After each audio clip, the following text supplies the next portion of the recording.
Thanksgiving weekend. It's a stressful holiday.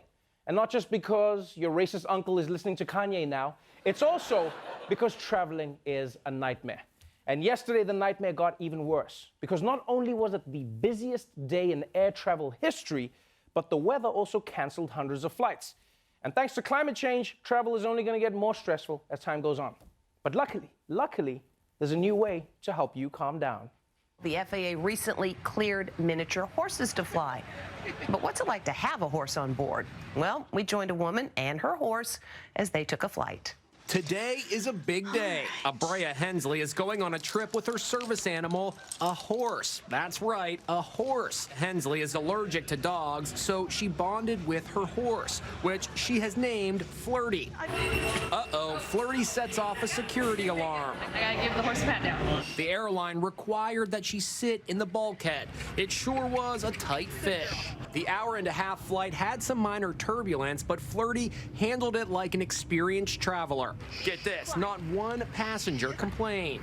Yes, for the first time in history, a miniature horse was allowed on a plane as an emotional support animal. And I just have one question. How come the more advanced America gets, the more it looks like a third world country?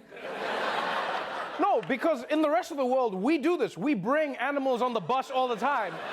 And then Americans judge us. They're like, so filthy. But then Americans start doing it, and they're like, oh, no, you see, that horse is a psychiatrist. And by the way, I always think to myself, someone on that plane probably took an Ambien right before the horse boarded, and they probably thought they were hallucinating. They're like, whoa. Also, do you know who I feel bad for? All the people who are forced to check their carry-on because the airline said it was too big, and then someone next to you brings on a goddamn horse. It's like, I'm sorry, sir, there's no room for your bag on this plane. It's like, bitch, what about Seabiscuit? Oh, what's also funny in this situation is that because it's an emotional support animal, you can't complain. You can't complain that it's blocking your legroom, because then you look like an asshole, right? So all you can do is sit there, and you can only do like that passive-aggressive thing that white people do. You know that thing where they say nothing, but very expressively, they're just like...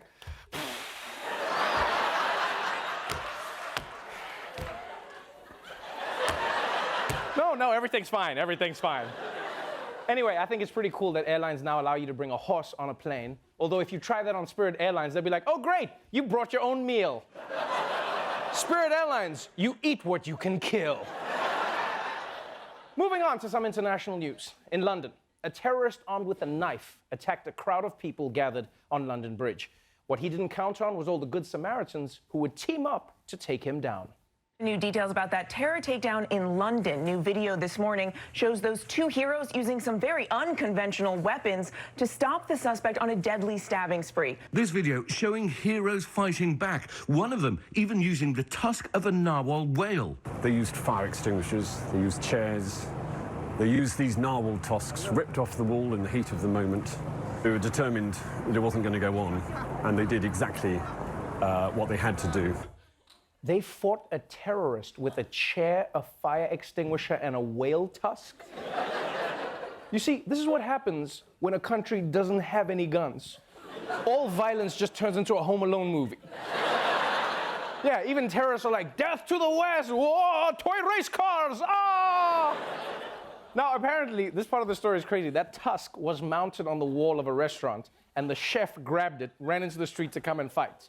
Yeah, and I'm just saying, he's lucky that the wall had a tusk mounted on it and not one of those singing fish. Yeah, because it would have been like, die, you ISIS scum, take me to the river. Sorry. But seriously, though, man, the people who fought off that terrorist were heroes.